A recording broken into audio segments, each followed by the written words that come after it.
Bismillah ar-Rahman ar-Rahim. Assalamu alaikum. My name is James Frankel. I'm going to be speaking to you a little bit about my experiences coming to Islam. I'm speaking to you now from Honolulu, Hawaii, and it is September 2011. I'm sorry, 2010. Getting ahead of us. I am a professor of comparative religion, and I teach classes in Islam also at the University of Hawaii at Manoa. And I've lived in Hawaii now for just over 2 years, and just entering my third year. And some brothers asked me if I could speak about my experiences, so hopefully, inshallah, I can do this today, and if this is helpful to anybody, may Allah give us all hidayah. As I said, I came to Hawaii 2 years ago. Before that, I lived in New York City. I was born and raised in New York City, born in 1969, and grew up in Manhattan and part of the time in Brooklyn, another few years of my life. For the most part, had a very happy family life. My parents raised me not with any particular religion, but I think with basic set of moral values. Actually, by heritage, my background is Jewish, but I grew up in a very secular household, and there wasn't a lot of religious practice. The only connection I really had to any kind of traditional religion was from my father's side, my grandmother, my father's mother, who was a practicing Jew. And, it's from her that I learned a few things, Bible stories, stories of the prophets. And for a brief period, my parents actually attempted to send me to a Hebrew school to learn more, but I was not very comfortable there, and actually got kicked out for asking too many questions. So this is probably my character, and it has brought me, I should say, to where I am today. As a professor and as a Muslim, I continue to ask a lot of questions. So I grew up in this way, without any real religious foundation, and this continued through my life into my late teens, and I was actually at the age of 13. I had two experiences that are worth mentioning. One, I read the Communist Manifesto of Karl Marx and decided that I was a communist at age 13. I thought the values were sound, and I thought the philosophy was potentially beneficial to people. Also at that time, I suppose this might be one of the earliest exposures to Islam that I can remember. My best friend at that time was from Pakistan. I went to an international school, so I had friends from all over the world. I had a Pakistani friend who gave me a copy of the Quran and thought that it would be, he wanted me to read it. He said, "I don't want you to go to hell." And of course, at that time in my life, thoughts of hell or heaven were not really in my consciousness. And I think I took the book and put it on my shelf, and there it stayed for many years without being opened. A couple of years later, I think I became quite disillusioned as I learned more about the way that communism was actually practiced in many countries in the world. And so I gave up that philosophy as well. And it really wasn't until I entered university that I began to ask the questions that would lead me directly onto this path. I think as a child I was always thoughtful and always wondered about the meaning of life, and those basic questions of why we're here and where we're going, why we suffer. All of those things were always present in my mind even as a child. But as I got older and when I went to university, I focused a lot more on my studies until I had a particular experience. You remember the grandmother that I mentioned before? When I was in university, I was living in Washington, D.C., and I got a phone call from my cousin who was going to school in Maryland. And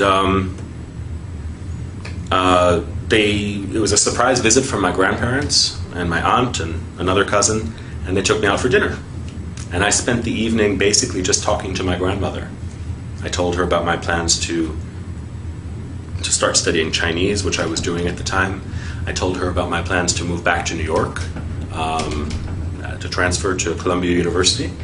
And it was almost as if I saw her and she was giving me her blessing on all of these various decisions that I was making in my life as a young adult.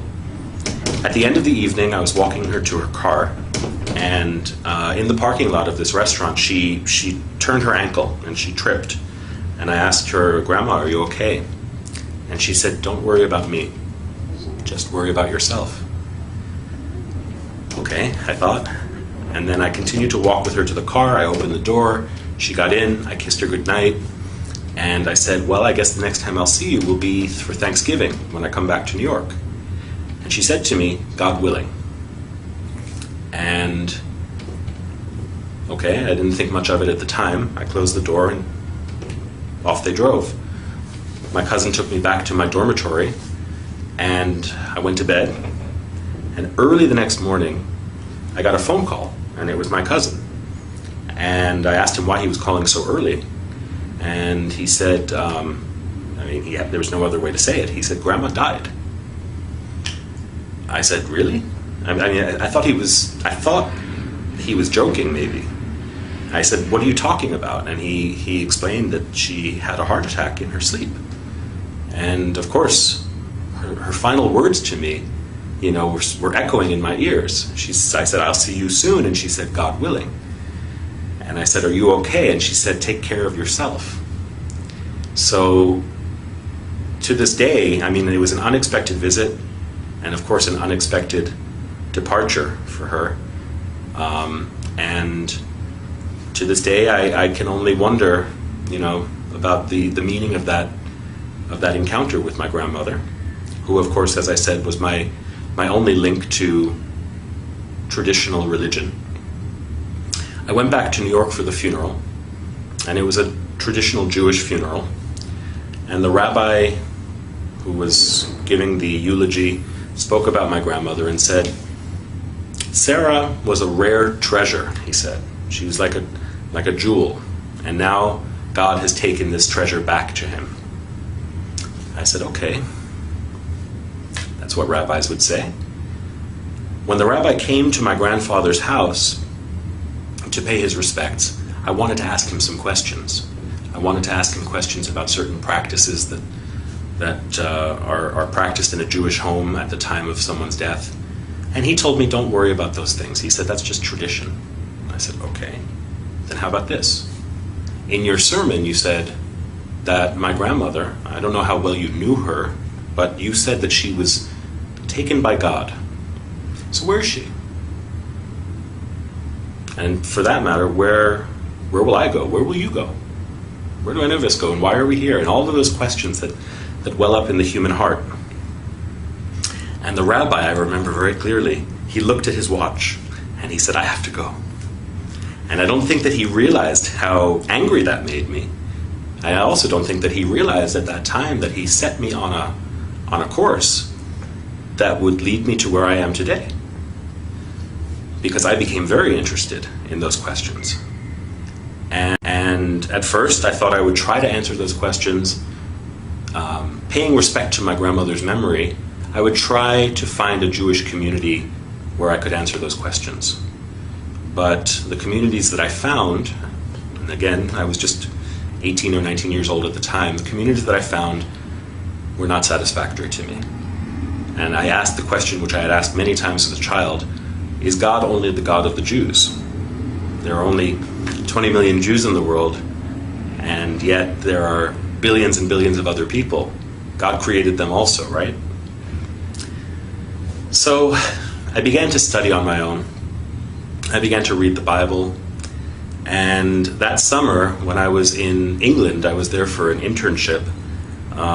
There were some Christians, some evangelical Christians, who sort of approached me and wanted to socialize. Of course, they also wanted me to accept their faith. I thought, okay, why not try Christianity? I've never really thought about it. And in reading the Bible, I came to develop a very strong feeling of love and respect for Jesus. But that extra leap that they wanted me to make to accept Jesus as my Lord and my Savior was not one that I could do. Jesus for me was more like a big brother. Jesus for me was more like a teacher. Jesus for me was a Jew. And I couldn't accept the claims that they were making about him. But as I said, I did develop a very strong feeling of affection towards him. I thought, okay, I'm not going to find any answers to my questions. On my own, I studied other things. I studied Eastern philosophies, Buddhism.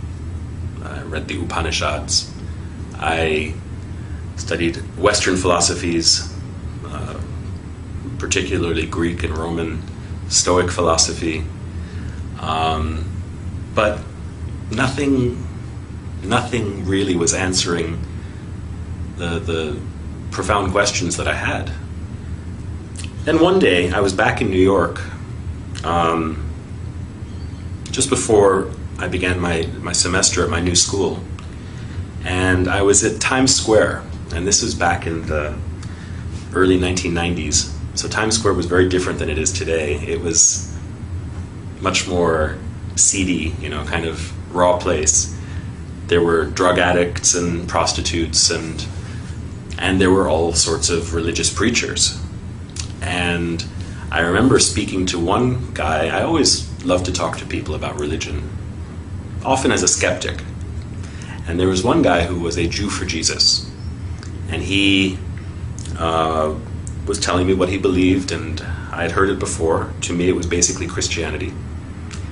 And he asked me if I would pray with him. And I said, I'm sorry, I don't believe what you believe. He said, do you believe in God? And I said, I think I do. And he said, then pray with me. We'll just pray to God. And he put his hand on my shoulder, closed his eyes, and started speaking to the Father. And with his eyes closed, I started to look around at where I was, and I saw at the other corner these men with long black beards, white robes, jalabiya, white turbans. They were African or African American, but they looked like they had walked right off the pages of the Bible. They looked like Noah or Abraham or something like that. So I thought, well, I know you shouldn't judge a book by its cover, but why not? Why not talk to them? And I went over after the Jew for Jesus finished praying. I went over to them and I asked them what they were preaching.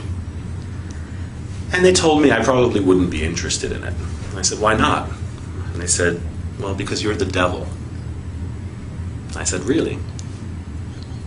I'm the devil. And they said, well, all white men are devils. And I said, if I'm the devil, let me just ask you this one question. If I am the devil, why am I so thirsty to know God? And they explained to me that even the devil believes in God. And I asked them, I said, where did you get this knowledge? I actually knew, I had written a paper in college about Malcolm X and the Nation of Islam. And so I understood that they were probably some derivative of that black nationalist movement. But I asked them what their source was for this claim of my satanic nature. And they gave me some verses from the Bible, Book of Daniel, I think. And I said, no. If I want the Bible, I can go down the street to the Jew for Jesus, or to some other Christian, what about your book? Don't you read the Quran? And they said yes. And so they gave me some verse to read from Surat Al-Kahf. And I took it home. I took home the paper that I wrote it on, and immediately I went up to my bookshelf where I had the Quran that was given to me about 6 years earlier by my friend Mansour. And I started reading. I looked for the passage that they had directed me to. And of course I read it, and there was no indication there that I was the devil or that any other white person was the devil. But since I started reading, I went to the beginning of the book, and I just began to read. And I read, and I read, and I read until I fell asleep with the book in my hands. And the next day, I read, and I read, and I read when I had some free time. And any time I had free time, between classes, when I was commuting to school on the New York City subway, I was just reading the Quran. And it moved me in a way that other books hadn't. Certainly in a way that the Bible didn't. The Quran's directness and the fact that the Lord of the worlds, right, the Creator, as the book describes the author, is speaking directly to you at times, very direct way, very intimately. It moved me in a way that I had not felt before, and I can't tell you where or when exactly. I know that there were times that I would read it, and sometimes I could feel tears in my eyes and running down my face. Sometimes I would read it and the hair on my arm would stand up, or on the back of my neck. And I can't pinpoint precisely the time or the place, but at some point I think that I had realized that I was reading the words of God. Well, around New Year's of that year, this is, I guess, about 1990, January of 1990, I was out with some friends from high school. We were having coffee, and we were just talking about what was going on in our lives. They asked me, what do you believe these days? Because they knew me when I was a communist, and they knew me when I went through many different phases as a young person. And they knew me as someone who didn't really believe in anything. So they asked me, and I said, well, I believe in God. And they said, really? What God? I said, there's only one God. And they said, where did you get this from? I said, well, for me, it was from reading the Quran. And they said, so you've been reading the Quran, so you must believe that this is the message of God and Muhammad is the messenger of God. And I said, yeah, I guess so. So they said, okay, let me get this right. You believe that there's only one God and that Muhammad is his messenger. I said, yeah, when you put it that way, I do. And they said, you're a Muslim. And I laughed. I said, I'm a Muslim? You're a Muslim. You're from Pakistan. I'm just a guy who believes in God. They said, no, you're a Muslim. If you believe that there is no God but the one God and that Muhammad is his messenger, you are a Muslim. And I was in shock. For the next few days, had to think about what that meant.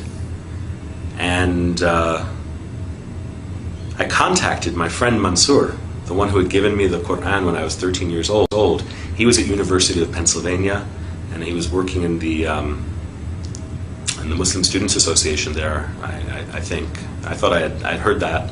And so I asked him if he could send me some literature that might, give an introduction to Islam, and also, the life and the requirements, I guess, of a Muslim. And he sent me a book or two, and one book in particular, Islam in Focus. I can't remember the author's name right now, but this book provided a very good introduction, not only to basic beliefs, but also to the 5 pillars of Islam. And I learned how to make salat. I learned how to pronounce the Shahada. I learned how to make my wudu. All of these things from that book. And I started praying. I guess you could say I was a closet Muslim, because I was living in my parents' home at that time, and I would close the door and I would say my prayers. And even the first time that I ever fasted in the month of Ramadan, I did it completely on my own. I had no community. I just found out what time the sun would rise and what time the sun would set, and ate at the times that were permitted. And so for the first 6 or 8 months of my life as a new Muslim, I did this completely alone. And my guide was the Quran and the book of this scholar. And that's the story of how I embraced Islam, actually. At a certain point, I had to tell my family. And so this was sort of coming out of the closet. And one night at dinner, I was sitting with my family, and I told them, I said, I've been reading the Quran. They said, yeah, we know. We've seen you carrying it everywhere. And I said, I really believe it. And I said, what I've learned is that besides believing, there are certain practical implications of that belief, which I have chosen to follow also. So I guess that makes me a Muslim. My mother's reaction was very strong. She cried. And I think she asked herself, and probably looked at my father and thought, where did we go wrong? How did this happen? I think my father's approach was much more relaxed. He probably thought to himself, well, my son was a communist when he was 13. He was, a skinhead when he was 16. He went through so many different phases, maybe this is just another phase. And I suppose both my mother and my father were onto something. I mean, this was a phase, but it wasn't just a passing phase, or so I thought, or hoped. And my mother must have realized that I was serious.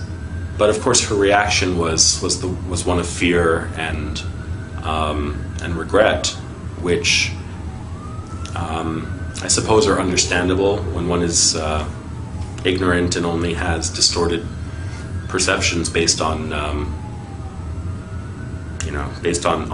misinformation or limited information. So there were great challenges in those first years trying to communicate with my parents. I have to say, alhamdulillah, they are very understanding, and they've been very patient, and we've come to a better understanding. At first I think my mother worried that I would turn into some kind of a monster. But I tried to reassure her that, since embracing Islam, I'm a better student. I think I'm a better son, And, it wasn't as though I was a bad person before Islam. Maybe for some people, setting foot on this path is necessary for them to be able to reform themselves. In my case, I thanked my parents, actually, for giving me the values that I was able to recognize when I came to Islam. And as I said, I wasn't a bad person, inshallah. Islam has made me, makes me, and will make me a better person. So, everybody's path is different, how they get there, and even once they embrace Islam, everybody has a different way of understanding this path. For me, it has a lot to do with learning and knowledge. I think that the basic purpose of life, the basic purpose of Islam, is to gain knowledge. Knowledge of ourselves, knowledge of our world, of our universe, and knowledge of our intimate relationship with Allah. So this has propelled me into my career. I don't know that I would be a professor today if I hadn't become a Muslim. I'm not saying that everybody should be a professor, but for me it's been a long journey of learning and now teaching. Along the way I've gained a great respect and appreciation for other religions also, which I don't think I would have had I not had this grounding in Islam. And I think that that's something that new Muslims should take to heart, is that when one becomes a Muslim, one doesn't become a different person. Rasulullah sallallahu alaihi wasallam said that people bring to Islam what they had before. So even among his companions, there were people who had special talents or challenges, and these are ones that they would have to continue to work with or to work on after entering the path. So similarly, I think I can say that's true for me. There are many challenges, and life continues to have its struggles. It just requires patience. For me, this is almost a 20-year journey, and only Allah knows how and where it will end. So my advice to new Muslims, or even to people who have been Muslim for a long time, is just to bear with patience and see what Allah will surprise you with. Not with fear, but with love and with hope. If there are non-Muslims who are hearing me today, I think you owe it to yourself to know as much as you can about the things in the world around you. Islam is certainly present in the world. It's almost unavoidable in the news and in the world around us. And if you don't know any Muslims, probably will at some point. I think it behooves all of us to know each other. So, if you're curious, there are lots of resources out there. If you're in Hawaii, give me a call. I'm at the University of Hawaii at Manoa in the religion department, so if I can be of any help, let me know. And even to those people who are from Muslim families or who are, we can always increase in knowledge and in compassion and in love for each other. So that's my wish for all of you, and thank you for listening. With that, I say Assalamu alaikum wa rahmatullahi wa barakatuh.